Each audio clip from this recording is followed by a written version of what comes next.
let me take the pleasure of introducing him. Shri Ram Madhav is an Indian politician, author, and thinker who is also the former National General Secretary of the Bharatiya Janata Party. He is a member of the Governing Council of India Foundation, a New Delhi-based premier think tank. He also serves as a member of the National Executive of the Rashtriya Swayam Sevak Sangh, RSS. A renowned author and thinker, Shri Madhav has over 200 publications to his credit. He has authored several books in English and Telugu, with the most recent one being the Hindutva Paradigm, Integral Humanism, and the Quest for a Non-Western Worldview. Because India comes first, reflections on nationalism, identity and culture, and uneasy neighbors, India and China after 50 years of the war. He is a regular contributor to platforms like the Indian Express, Hindustan Times, and Open Magazine, amongst others. He has been the editor of Bharatiya Prajna, a monthly magazine in English published by Prajna Bharati, and he's also an associated editor of Jagriti, a Telugu weekly. He's been a personality whom people have seen on televisions to most of the places. He's also a prolific orator, a public speaker who can impress any level of audience. So it's our great pleasure to have you, Ram Madhavji. We've shared the platform on several occasions. Once again, it's my pleasure to have you here. Over to you, Ram Madhavji. Let me, at the very outset, say that I'm a war agnostic. I don't believe that there are any just wars in this era, in this age. So I approach this Ukrainian war also from that perspective only. General Saab spoke before me. He placed before you the two versions that we hear often. It is true that there is a sanitized version coming from the West to all of us. But I don't believe that Mr. Putin is so innocent as we want to believe. He is also sanitizing his version. He is also not allowing magazines to write about what is happening inside Russia. So the reality is we do not know which version is actually coming to us and which version is right and which version is not right, which version is complete and which version is not complete. Having said it, it is true that in this war, both sides have their own justifications. The NATO countries believe that Ukraine has a right to choose which side it wants to stay. Russia also, of course, has a right to ensure that its national security is not compromised. Both have presented their logic before the world. They have convinced people on both sides. I come across a number of generals who are very unhappy with the way the Russian army has conducted itself, or Mr. Putin has conducted itself by marching his armies into Ukraine now. Earlier he did it in Crimea, then he did it in two provinces there, and finally he now is trying to take over the entire country. There are many who do not like it. And of course, there are many who sympathize with him, who feel that what he is doing is out of compulsion or out of his nation's security imperatives and all that. We as a country took a neutral stand in this war. We all know that at the United Nations Security Council, on 3 different occasions, we decided to abstain. While abstaining, we made one point very clear, that war is not a solution and the two parties should come together and discuss. Now, as a person who observes international politics, I feel that abstention is not a virtue. It's only a compulsion for countries. What is happening in the present scenario is, two sides are fighting. One side is propped up by the NATO, the other side is led by Putin. There is nobody in the middle to stand up and say that this much is okay, this is not okay. That neutrality, which only leaves countries helpless when a war is raging, is not the kind of neutrality we expect.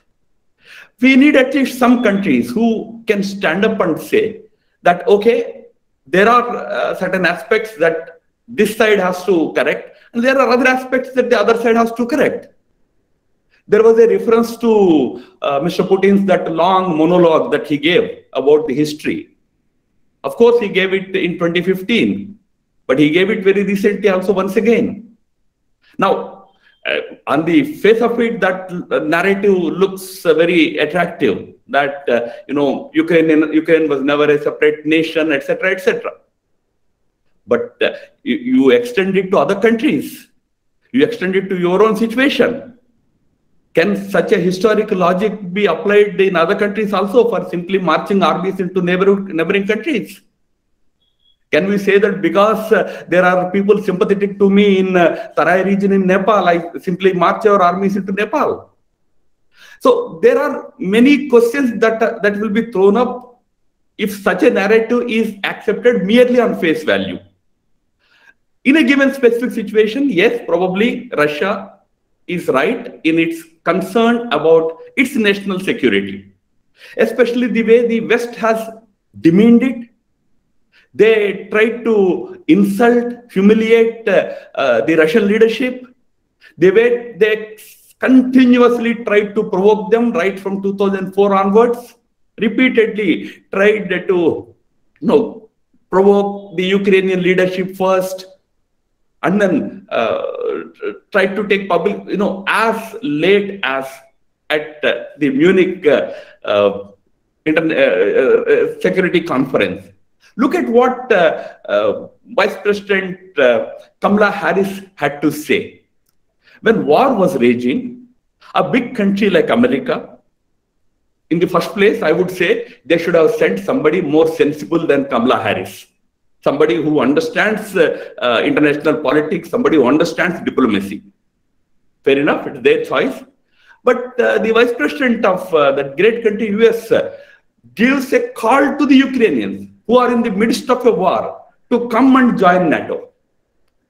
No, this kind of recklessness on the part of the Western powers is something that probably presents Mr. Putin as a victim, as somebody who is at the receiving end of the West. So that foolishness, that provocative behavior is something we all should stand up and condemn. But I would also urge all of us to also sometimes think of principles. You can't simply walk your armies into another country. However much the dislike of you for the political dispensation there, it may be a comedian, it may be somebody you don't like. We have seen many adverse situations in our neighborhood. Our armies have handled them. No general in India said we should simply march our armies into those countries. Why I am saying this is, every country has a right to its security, protecting its self-interests. But there are certain universal, rules, procedures that all of us must follow. Today, what is happening is when two powerful sides are taking two sides, and there is nobody in the middle to tell both of them that no, this is not the way to go about. We are only forced to either abstain or take sides. That is the reality in which we are stuck today. So, probably having taken a compulsive position of abstention and neutrality, for us as India, what is probably more important is to look ahead. What will be the consequences of this kind of a war? This is a war that is bringing back certain historic arguments. We all must be very careful about it. Having accepted nation-state formula, for us, a civic world order, a liberal democratic world order, we all must try to uphold it. We have to find ways of addressing the conflicts. Now, let me tell you, Eurasian conflict The one that is happening in Ukraine today is not the first conflict that is happening in the last 2 decades. We have had Iraq. We were silent at that time. Then we had, wars happening, internal wars happening in countries like Nigeria. We had no role. We had the Russian army simply walking into Crimea. Nobody had any role to play. You had that Nagorno-Karabakh where 1 million people or maybe 100,000 people died. No stand. And when Ukraine comes, then also there is nobody in the middle to stand up and say that no, this has to stop. Let us look at the consequences of it. This is leading to a situation where a big divide is going to happen between the West and part of Eurasia. I see as a geopolitical battle. Who will control those parts of Eurasia which are generally described as the West? That is Western Europe, largely. And some countries in Eastern Europe, like Poland, Hungary, Lithuania, some of these countries which have decided to join the Western group. Whether they will be under the thumb of the Americans or the Eurasian unity will bring China, Russia, and all these countries together on one platform as a very big geopolitical, geostrategic entity. That is the real battle going on. As an important country in this region, we cannot escape from the fallout of this conflict. We all hope that the war in Ukraine ends soon. But there are senior generals here. You know that in Europe, wars have a tendency to extend for years.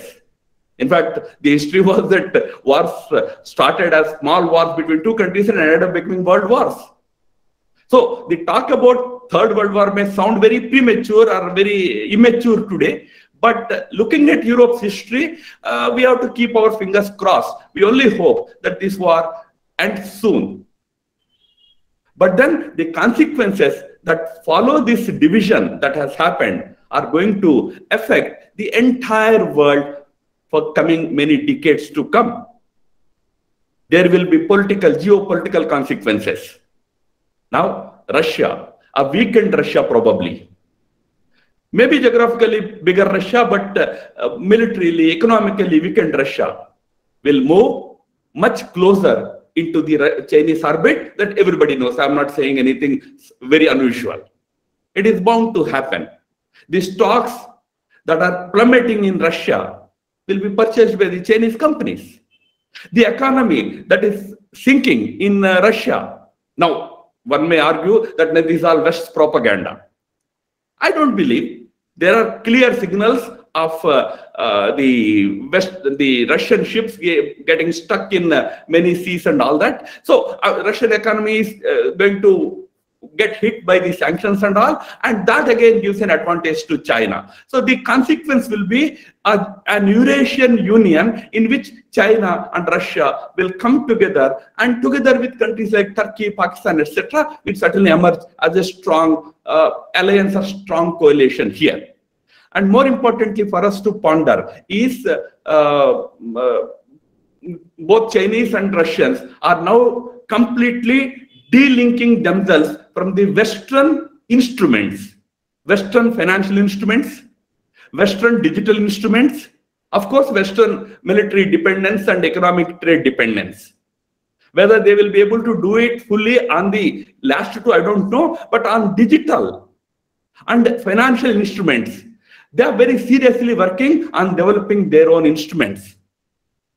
And, they are going to have their own Googles, their own Microsoft. They are going to have their own SWIFT bank transaction instruments. In fact, the Russian instrument already has 390 subscriber banks from Eurasian region. So they will now try to de-dollarize the economy and trade in our Eurasian region. So that will put a lot of, or that will pose a lot of challenge to countries like India. There, I really appreciate our Prime Minister's foresight, the decision.